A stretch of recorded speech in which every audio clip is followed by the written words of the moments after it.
Bonjour à tous, de retour dans mes studios. Bon, petit passage à vide, mais c'est normal, tout joueur régulier vous le dira, il y a des périodes avec et des périodes sans.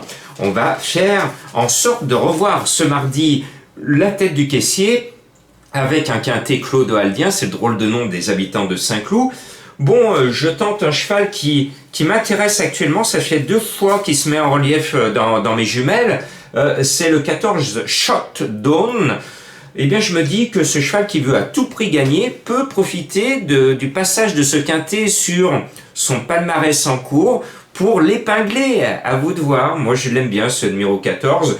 Et puis, André Fabre, normalement, André Fabre, quand il court les quintets, il est à l'arrivée. Donc, il faut se méfier de son élève. Le 10, Lesman, j'y crois. Et puis, le 7, Champy de Charme. On va essayer de faire sauter le bouchon de Champagne, si Champy de Charme est à l'arrivée. Lui aussi vient de se mettre en relief dans mes jumelles. C'est un cheval qui a des moyens et qui pourrait un jour ou l'autre gagner son quintet.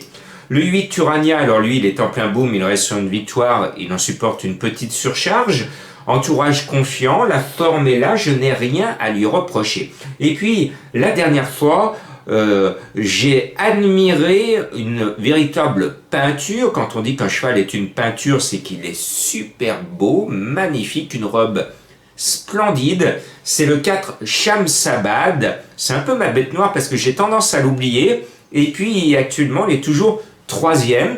Donc je me dis qu'il va continuer à figurer 3e. Donc je le mets un tout petit peu plus bas pour essayer de trouver le tiercé dans l'ordre avec Shamsabad encore 3e.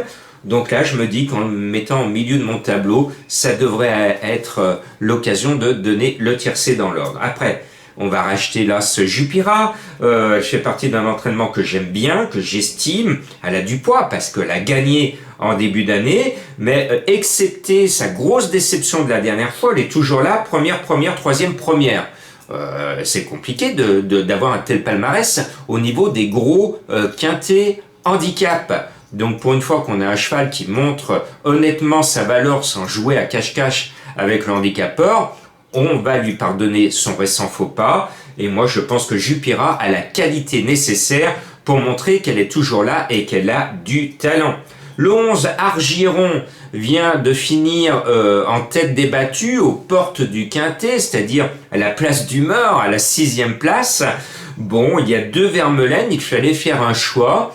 Et au moment de sous-peser les deux, eh bien, la balance a penché du côté du 11 Argiron, parce que l'a démontré récemment qu'il n'était pas loin de valoir un quintet. Donc, légère préférence pour ce numéro 11, mais il a une chance équivalente avec son compagnon d'entraînement. Malheureusement, j'ai pas eu la place de mettre l'autre. Et puis, Madame Colombo m'a remis un cheval que j'aime bien, c'est le 12 Sur ma vie, qui nous a beaucoup déçus la dernière fois, mais son entourage m'a promis de se racheter, de nous rembourser. Alors, eh ben, allez, on y va, hein, on a besoin d'être remboursé en ce moment, n'est-ce pas? Le 12 Sur ma vie complète ma sélection.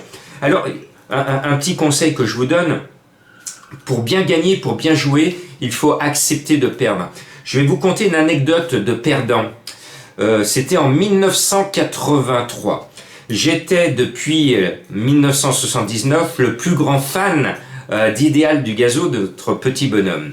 J'étais jeune journaliste hippique et un de mes confrères lyonnais de la presse lyonnaise, sachant que j'étais un grand fan d'Idéal du Gazo, et à l'époque je n'avais pas de voiture, dans la salle de presse de l'hippodrome de Paris, il m'a dit: hey, Jean-Marc, ton idéal il court le Grand Prix le Critérium de la Côte d'Azur, c'était en 1983, est-ce que tu veux que je t'y emmène?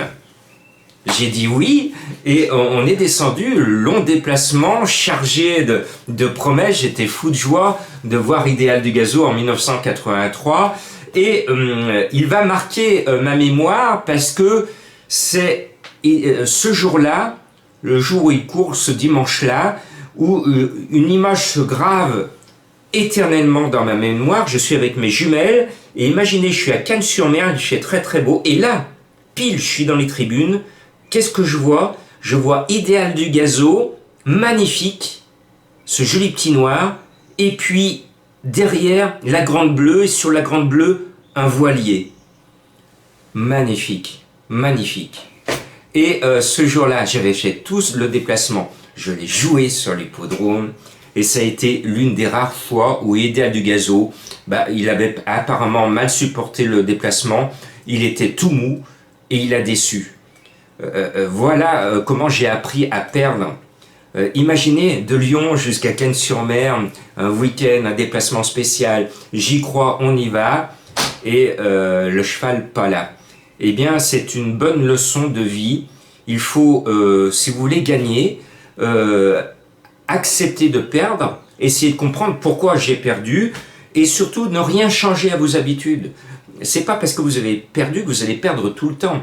Donc, reprenez confiance en vous, prenez leçon de cette perte, et souvent, je le dis, actuellement, là, 3 fois de suite, je me plante. Bon, j'avais donné, bon, c'était facile vendredi. Mais quand vous voyez que la période comme en ce moment est de nouveau difficile, réduisez la voilure. Jouez moins sur le quintet, ne jouez pas au quintet, attendez que ça revienne. Et puis n'oubliez pas que quand le quintet ne vous plaît pas, vous avez plein d'autres courses le même jour, des belles courses souvent, avec des beaux chevaux. Donc, allez voir ailleurs, allez voir sur les autres.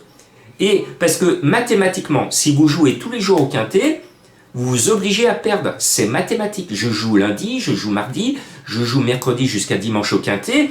Forcément, vous êtes obligé de perdre. C'est mathématique. Faites des choix. C'est pour ça que je vous donne des indices de confiance. Ce mardi, comme c'est encore un peu compliqué, c'est 2 sur 5. Je crois que vous m'avez compris.